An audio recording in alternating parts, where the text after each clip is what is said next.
Welcome to the Avanti Woman podcast. With each episode, each conversation, we aim to empower, connect, and build women to move forward, feel confident, and thrive in healthcare, finance, entrepreneurship, and philanthropy. We're glad you're here. Hello, friends and everyone. I'm Nairi, here with my colleague co-host Sarah Sitak, and welcome to the Avanti Woman podcast. Our topic of discussion today is burnout. Yep, that's right, burnout. Sound familiar? I'm sure it does to millions of you. Definitely It's does. actually a very, very personal one for me. In fact, less than a month ago, I was very deeply entangled and going through this phase myself. I was totally burnt out and hanging to life by my last thread. I was miserable, extremely exhausted, depleted.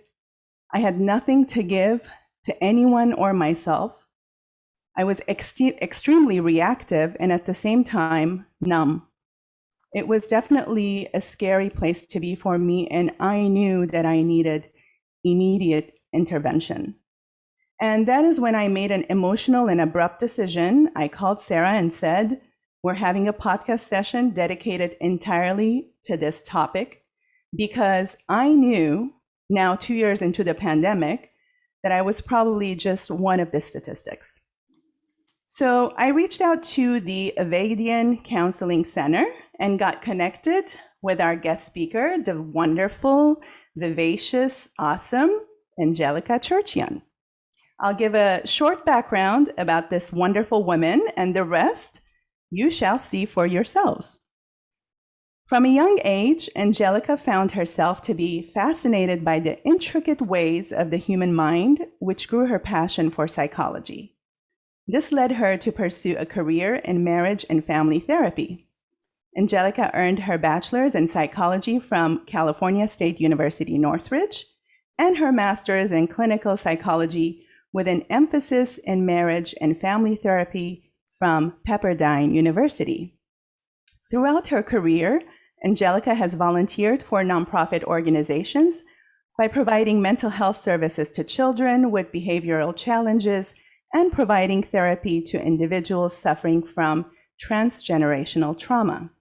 Her mission is to use all her knowledge, expertise, and most importantly, her caring and compassionate heart to create a path towards the enrichment of her clients' lives. Angelica, we're so happy to have you here with us on the show. Welcome. Thank you. Thank you for reaching out and having me. I'm super excited, and I'm hoping that, this podcast can really help women in all walks of their lives. Absolutely. So let's start by the obvious question. What is burnout? How does one know that they're burnt out? Yeah, and Nairi, you actually said it very well yourself. You used words like depletion and exhausted and nothing to give. And that is ultimately what burnout is. It's not stress, it's not depressed, so I don't feel like doing this. I have too much on my plate. How am I going to do this? But you end up doing it. It's none of that. Burnout is pretty much chronic stress that goes unmanaged, and you're stuck, you're done. You almost feel like you don't care. That's what burnout is. And you, the words you use, you said you have nothing to give, and that's an important factor to look out for when trying to figure out what is burnout. So, Very Angelica, true. yeah, well, I'm really excited about this topic as well. I'm sure just like a lot of our listeners are. But now you said it's chronic stress. I think a lot of us, especially with these last 2 years, can say, "Well, I've been in chronic stress." Um, what are right? We've talked about Understatement. right. You and I, Nighty, have talked about it all the time, right? Every time we go for a Yeah. walk, we're like, oh, I've got a lot going on. So, but what does it really look like? How is it different from regular stress? What are the triggers? Tell us more about it. Angelica? Well, the thing with stress is stress is normal to a certain degree. Stress is actually important in our lives, and people, when they hear the word stress, they get scared, right? Because stress leads to heart disease, right? Because too much cortisol in our system. But stress is also like motivational, right? Like the stress is what ignites us to kind of do the things we need to do in our life. So it's kind of, it kickstarts our motivation. It makes us want to do better. But when stress becomes overwhelming, and it can be overwhelming, but we're still functioning. But if we're not managing and we're constantly in a state of overwhelming stress without management, then that's what's going to lead us to then go into the phase of burnout. So we often struggle with management of stress. Because stress is inevitable, like no matter what age, there's a stress related to your age range, there's a stress related to your socioeconomic status, doesn't matter. Stress is inevitable.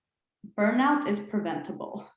So that's like an important thing to note, that we can manage our stress. Burnout, we can definitely prevent that from happening.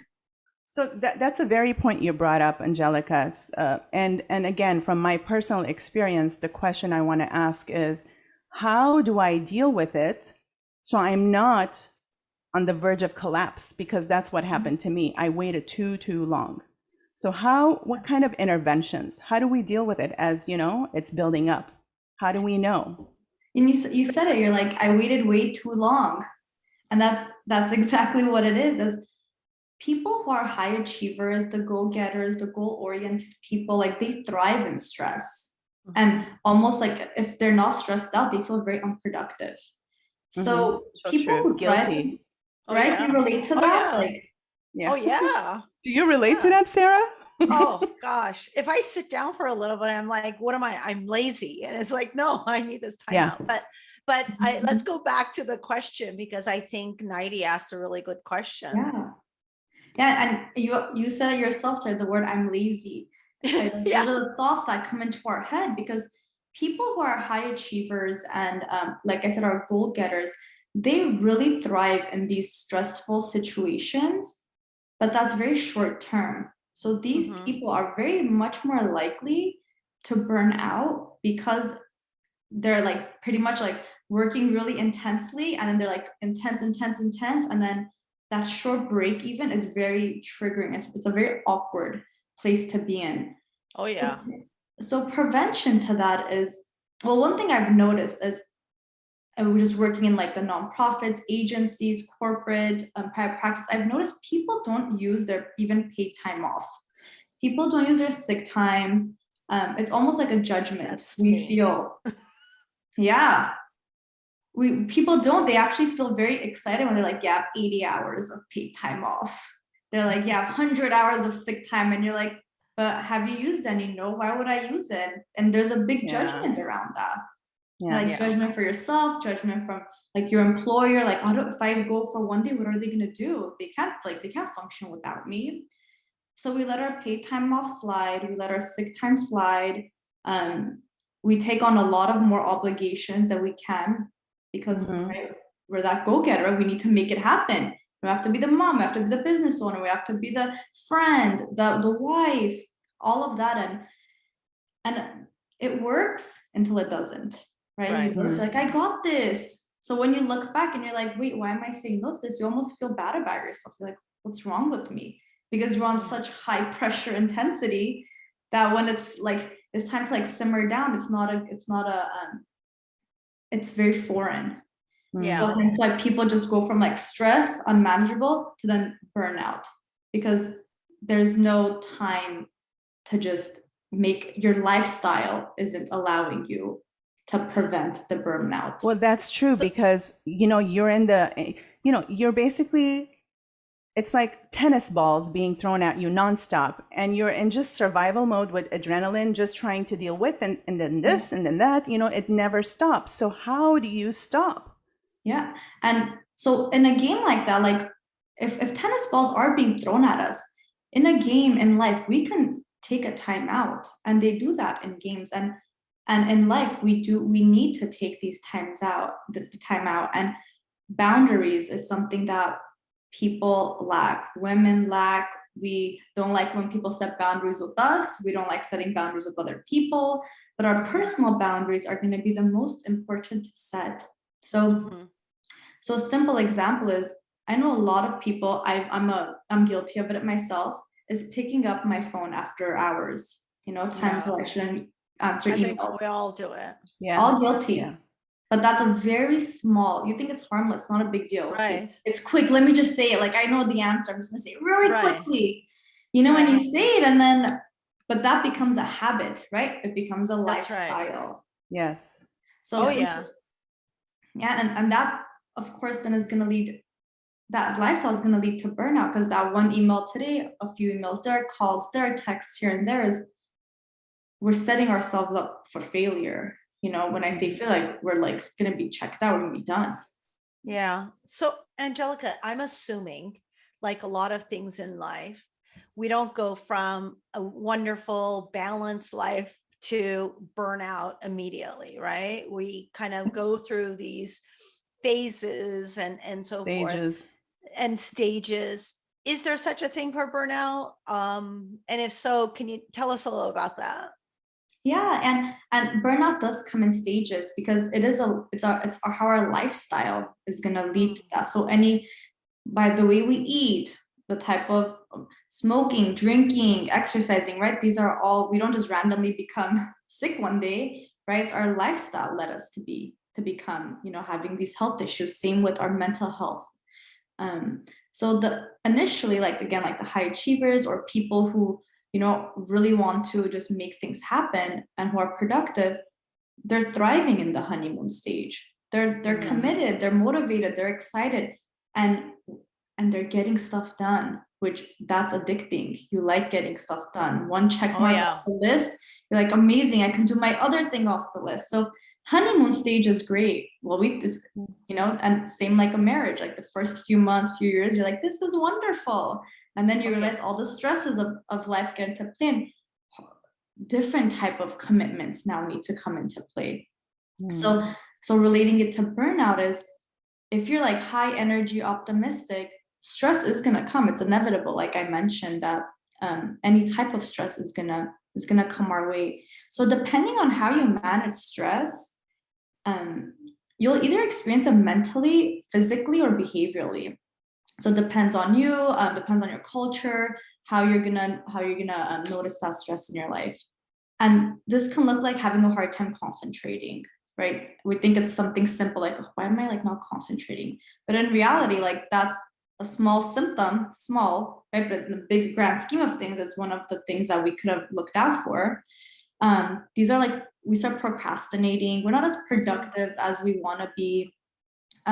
So those are some of like the more mental symptoms you would notice. So this is like stage 2, where you're like the onset of stress, you're noticing these things.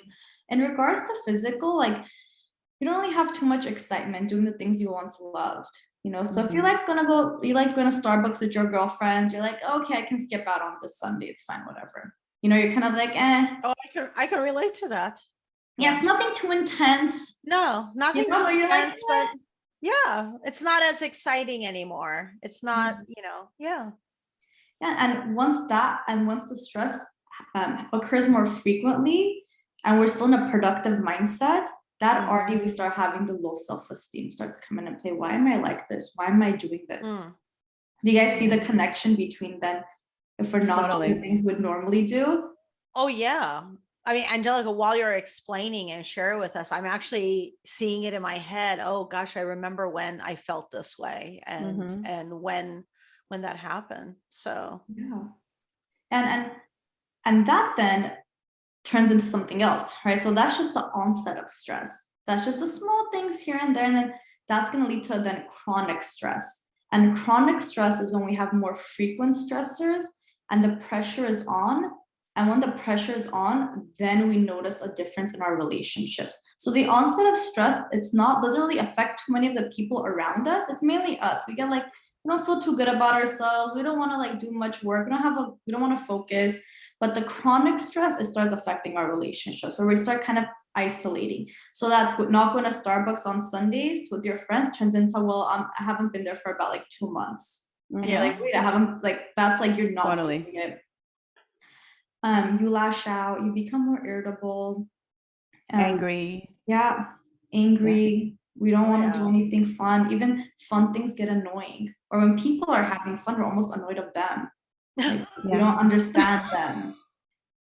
That's Yeah. when you stop looking at Instagram and everyone's posts of how much Oh my fun they're God, having. totally. Yeah. Like those are the small things that we don't really like pay attention to. Like, why am I getting annoyed at this? Like, it has nothing to Yeah. do with me, but we just get annoyed. It's and irritable and some things that you can notice in this that's gonna be different than the onset of stressors is during the chronic stress phase, you kind of show up late to work. You almost take these, you don't take paid time off to chill. You almost like just say, I don't care, I'm not going to work today. It's Yeah, not it's a different mind. So it's a different Yes. mindset of Mhm. why you're taking the time off. It's Yeah. not because you're enjoying it. It's more like, I don't care anymore. Yep. Is that what you said? Yep. Mhm. Okay. Exactly. Yeah. Oh, Exactly. Nighty, are we relating to any of this? Oh my God. This is so close to home. Yeah. Yeah. Yeah. And so after the I don't care anymore kind of conversations that you have, what happens after that? So this is the time where work doesn't become a priority. And again, the guilt starts coming into play. They're like, I have so much to do, but I don't want to do it. So this chronic phase, this chronic stress phase, once we don't, like, this is the part where like, okay, like we got to take care of it here. And most times people don't because they get stuck. They get stuck in that mindset and they don't even realize that it's burnout too, right? They think I'm just so stressed at work, I give up, I don't want to do anything. But it's not that. This is then going to lead to the burnout phase. And this is when our physical and mental health look a lot different than the first 3 stages. So this is where our functioning gets into play. Our daily functioning is at risk. These are the people who like don't even care if you take a shower or not. Brush my teeth, whatever. My hair's not that oily. It's fine. I don't need to like comb it out today. This is where you stop caring. And anxiety is very high in this stage. Extremely. Yes. Actually, I thought in my case, I thought I was going to have a heart attack any minute. Yep. It just felt that way. Yep. You're like in chronic, like your fight or flight is constantly on, but you're doing nothing.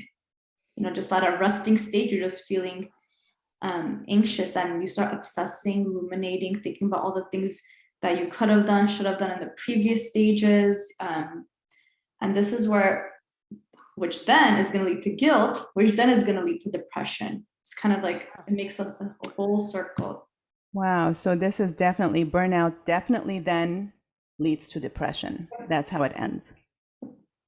And once you get stuck there, burnout's not even going to be something that you're going to focus on. It's like, wait, how am I going to now get you out of the depression, get you out of the anxiety? And we're going to start changing our lifestyle. Because if someone then is in depression mode, getting them motivated to want to change is not going to be easy.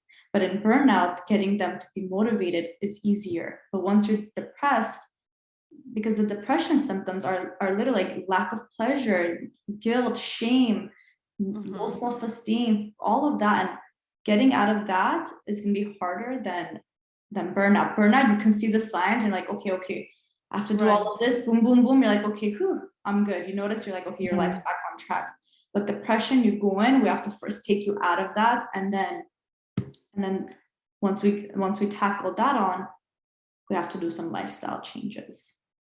Yeah. So, this is the second year, we're in the end of second year in the pandemic. And I read an article last night that said that they did a survey in 2020 and they attributed 40% of the burnouts at work directly to the pandemic. So where are we now with that? And is this a normal thing, or is it, how does that, being in a world of uncertainty, how does that play in the burnout phase? Yeah, definitely. And that's, I'm glad that you saw that article because that is true. So burnout is not normal. Stress is normal. And that's one thing that people should really note, like really have that ingrained in their mind, that once you're noticing the burnout, like get out. Like we have to do different coping skills. We have to bring life back in love and life, back into our, everyday lifestyle. So with the pandemic, right, it also does, all that uncertainty gives us chronic anxiety, right? What does uncertain, when we're uncertain about things, anxiety is what happens. We're restless, we have excessive worries, and we're overthinking, overanalyzing, trying to put the pieces together, right? That's what anxiety does. If things don't make sense, we're trying to make it make sense, but we just kind of we're like chasing our tail. It's never ending.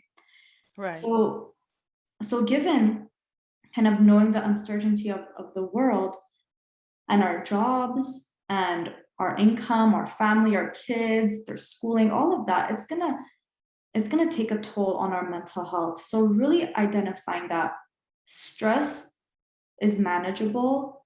Burnout is something that the stress is gonna lead to the burnout, and that's gonna be a hard place for us to come out of. But there's hope, right? So right, with all of this, there's hope. So I don't want this to give the impression that it's a dead end, you're doomed.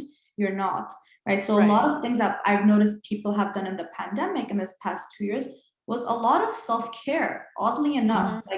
Like I was very surprised. People are making their I remember so many trends going on. People were baking, people were doing fun activities. They have to be really creative. Their kids were at home. What else were they gonna do, right? They spent a lot of quality time doing creative things, thinking outside the box, going for walks. So on one end, it was kind of people, they weren't as stressed, a different kind of stress, right? In that sense, they were more creative, they were home, they got to do things that they never got to do before. And then on the other end, the fear of COVID and the fear of the unknown was probably one of the bigger symptoms that led to most people, having burnout. Yeah. So, I mean, it's nice to hear, Angelica, that, stress is normal and, some of it that is good for us. And some degree of burnout is normal as well. But if you were, and I know you talked about it, so maybe it's a little bit of, my question is a little bit of a repeat. Okay. When I'm in the different phases and stages that you just shared with us, when do I go, oh, I better get help, Yeah, interventions. And recognizing that, because Nighty and I, we're doers, we like to get things done. I feel good about it. And then sometimes it leads into stress. And then Nighty shared, her experience. And I'm actually trying to say, gosh, what phase am I in? I know I felt it, especially at the height of COVID.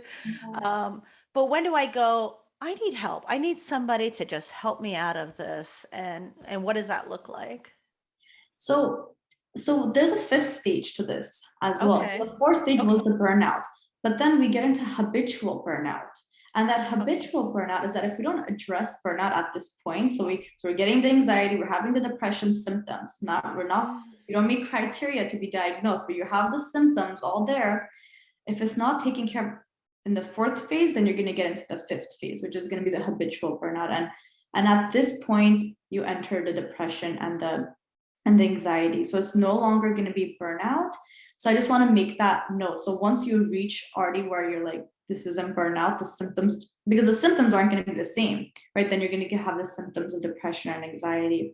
So if you can, and if, it's going to be hard, but to start being more mindful and having awareness of when you are doing things that are not usually like your own, part of your daily behavior. Like if you notice, like you slacked off a little bit in a project that you really enjoy, or you like working out and you only worked out, half of the time you normally would, paying attention to the things that you kind of feel meh about, like, whatever, like I won't do this. So the feeling, the meh feeling, pay attention to that, because that gives a lot of signal, and when we say it to ourselves too, right? Like when we're talking to ourselves, like, like I don't really feel like it, like that, that thought, that feeling we get, pay attention to that, because that speaks volume, even though we think it doesn't.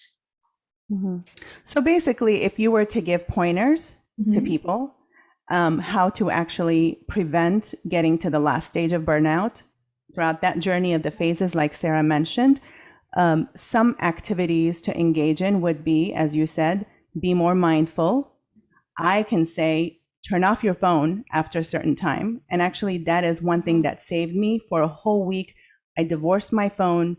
I divorced the internet. I divorced information technology, and it brought on peace.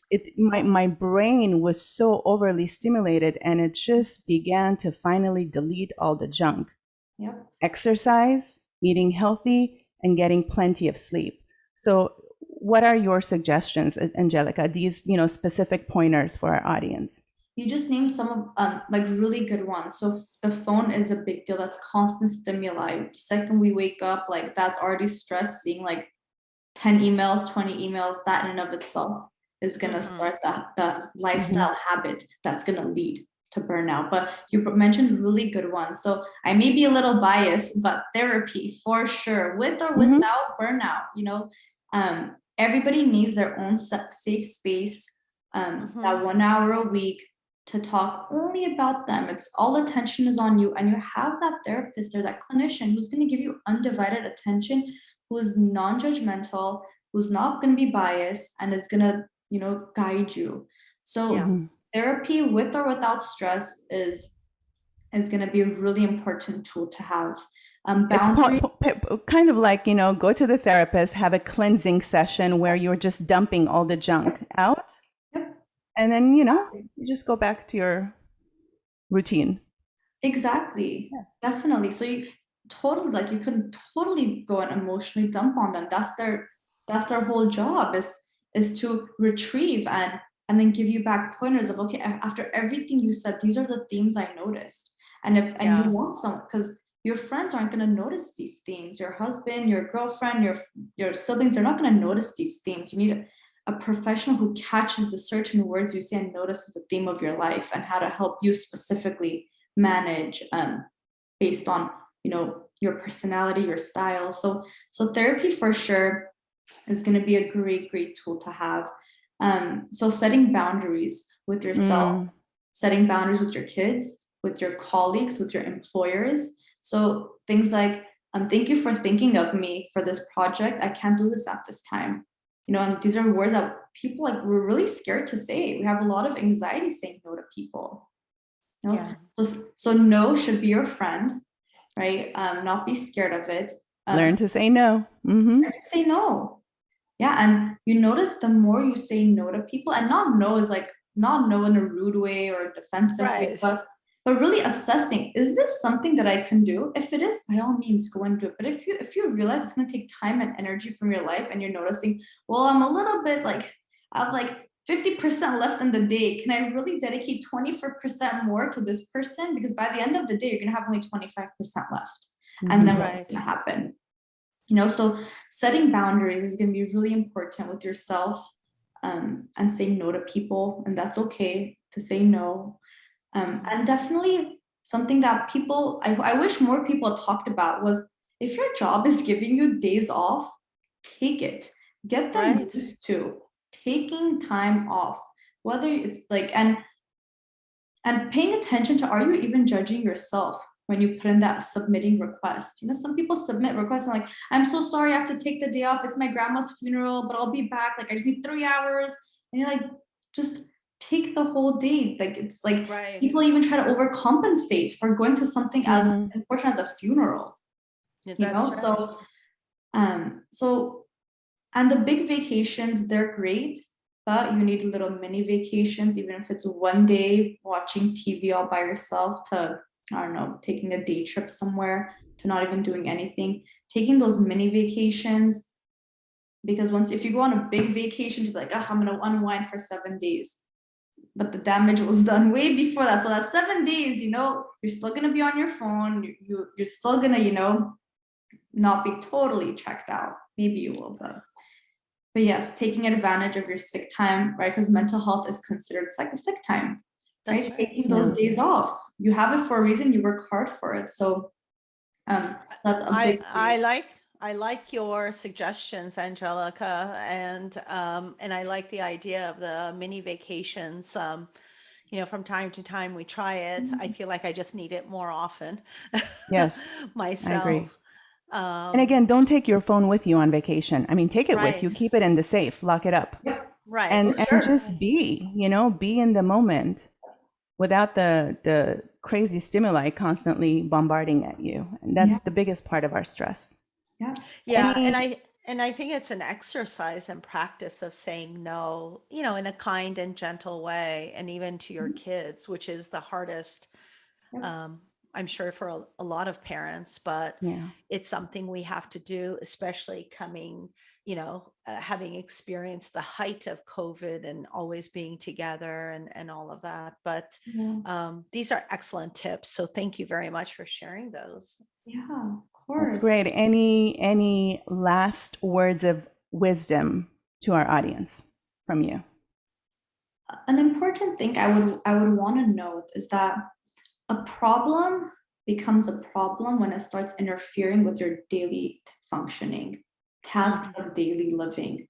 So that's what I would want to know. Like anxiety, everybody has anxiety, but if it isn't impacting your daily functioning, then you're doing something right. Figure out what it is and keep doing it. So you're coping. At some point in the day, you're doing something that's helping you manage. But once you notice the isolating, the low self-esteem, the guilt, all of that is getting in the way of your daily functioning, that's a red flag. So pay attention. What is the tasks of everyday living? And if your mental health, your behavior, your mindset, your physical symptoms are interfering, like even a headache, like if you're having more headaches than normal, Oh yeah. You have a headache that you don't want to turn on your computer, you might have a migraine, red flag, so pay attention to problems, because a problem becomes a true problem when it interferes with your daily functioning. So paying attention to that would be something that it helped me a lot, and a lot of the people, my colleagues and my friends, and recognizing that has helped many people I know, and I hope that the listeners can take that away for their own. That's awesome. Well, yeah. That's awesome, Angelica. Thank you for the tips. Sarah, any last words? No, I really love this. Thank you, Angelica. You gave us a lot to think about, and with your tips and what to recognize. So thank you very much for sharing your wisdom and your experience. Wonderful. So for those of you watching on YouTube, you can see Angelica's information and how to reach her on the screen. And for those of you listening on the podcast, we highly encourage you to visit our YouTube channel, watch this again on YouTube. But I will let you know that to reach out to Angelica, you can visit www.avedian counselingcenter.com. You can call them at 818-326-4212, or you can visit their Instagram account at The Healing Corner. Fabulous. So thank you so much, Angelica, for a wonderful session. And my advice to myself first, because remember, we're constantly in the practice mode. We have to constantly practice being mindful or whatnot. So my advice to myself first and to everyone listening in is be kind to yourselves, love yourselves, take care of yourselves first, fill up your cup so you can be of use in this world. The other way never works. Thank you so much. Thank you. Amazing. Thank you, guys. Thank you. Thank you for joining us today. For more engagement, you can find us at The Avanti Woman on all social and media platforms. Follow us on Instagram, join our community group on Facebook to chat, subscribe to our YouTube for our latest videos. You can rate us 5 stars on Spotify and leave us a review on Apple Podcasts. Thank you for helping us reach even more Avanti women just like you.